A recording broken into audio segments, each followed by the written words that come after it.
ખેરવાડાથી લીંબી ગામ વચ્ચે ગ્રામજનો દ્વારા રસ્તા રોકો આંદોલન।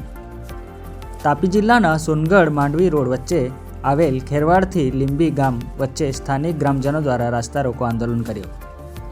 આ બાબતે સોનગઢ તાલુકા ખેરવાડાથી લીંબી રસ્તા બાબતે સ્થાનિક આગેવાનો દ્વારા તારીખ 10 જાન્યુઆરીના રોજ આવેદનપત્ર પણ આપવામાં આવ્યો હતો। આ રસ્તા 6 મહિના પછી કામ બંધ થયું। કામ બંધ હોવાથી રસ્તા રોકો આંદોલન કરવા પડ્યું। કોન્ટ્રાક્ટર હાજર રહીને જણાવ્યું હતું કે આ રસ્તાનું કામ 2 થી 2.5 મહિનામાં રસ્તાનું કામ પૂરેપૂર કરી દઈશું।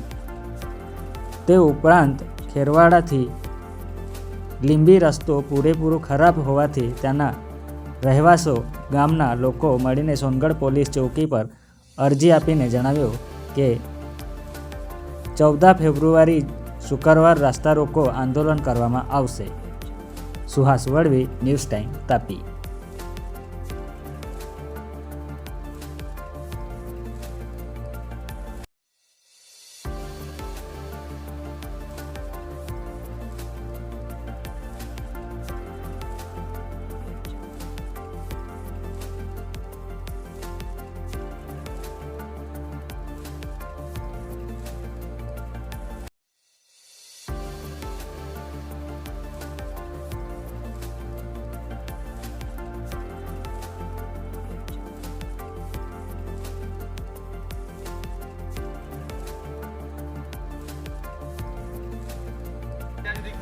कंटिन्यू कामगीरी चालશે ને હારી છે રોડનું કામ આપણે હારું જ કરવાનું છે।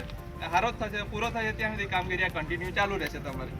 હવે બોલો એક જણ બોલો ને ભાઈ। હા એક જણ બોલો। હું વસાવા જયંતિભાઈ વસંતજીભાઈ, ગામ નિંદવાડા, તાલુકો સોનગઢ, જિલ્લો તાપી। અત્યારે અમે રસ્તા રોકો આંદોલન કરીએ છીએ। સાહેબને એકવાર આવેદનપત્ર અમે આપ્યું હતું અને ફરીથી અમે પછી તારીખ માંગી હતી કે બેસવા માટેની। અત્યારે અમને સાહેબે મંજૂરી આપી છે અને અધિકારીઓ પણ અમને સહકાર આપ્યો છે। એટલા માટે અમે અત્યારે આ પૂર્ણ કરીએ છીએ। અને વચ્ચે પણ તકલીફ જે પડી છે કે ધૂળ ઉડતો છે ખેતરોમાં અને લોકોને સ્વાસ્થ્ય માટે હાનિકારક થયું છે। એટલા માટે અમે રસ્તા રોકો આંદોલન કર્યું છે। અત્યારે અમે એ પૂર્ણ કરીએ છીએ। ઈશ્વરભાઈ બાબલિયાભાઈ વસાવા, સરજામલી ગ્રામ પંચાયતનો સભ્ય છું અને છેલ્લા 6 મહિનાથી આ રસ્તો ખોદકામ કરવામાં આવેલું હતું। ત્યાર પછી કામ અટકાવી દેવામાં આવેલું હતું। ખબર નહીં કયા કારણસર આ કામ અટકાવી દેવામાં આવેલું હતું, પરંતુ આ 6 મહિનાથી જ આજે પ્રજાએ ખેરવાડાથી લીંબી સુધીનો જે રસ્તો છે એ 10 કે 12 કિલોમીટરનો રસ્તો છે, એટલો ખરાબ કન્ડિશનમાં હતો ના સુધી અમારે આંદોલન કરવું પડ્યું આ રસ્તા માટે। ત્યારે આજે અમે આ રસ્તાનો નિકાલ કર્યો છે।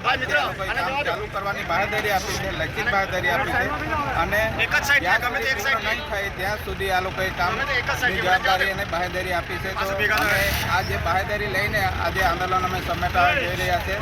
વિશેષ કે અગાઉ જો કદાચ રસ્તામાં કામગીરી અટકાવી દેવામાં આવશે તો ફરી અમે આંદોલન કરવા તૈયાર રહેશું। અને તંત્રને મારી ખાસ વિનંતી છે કે જે અત્યારે કલેક્ટરના હુકમ મુજબ આ રસ્તામાં પુલકાઓ ખરાબ છે, જે પુલકાઓ જર્જરિત બતાવવામાં આવેલા છે, ત્યાં લોડિંગ વાહનો વધારે ચાલે છે, એ વાહનો તાત્કાલિક ધોરણે બંધ કરવામાં આવે એની અમારી ગ્રામજનો આગેવાનો સહિત માંગ છે અને એ ખાસ તંત્રો ધ્યાન લે એવી અમારી અપેક્ષા છે।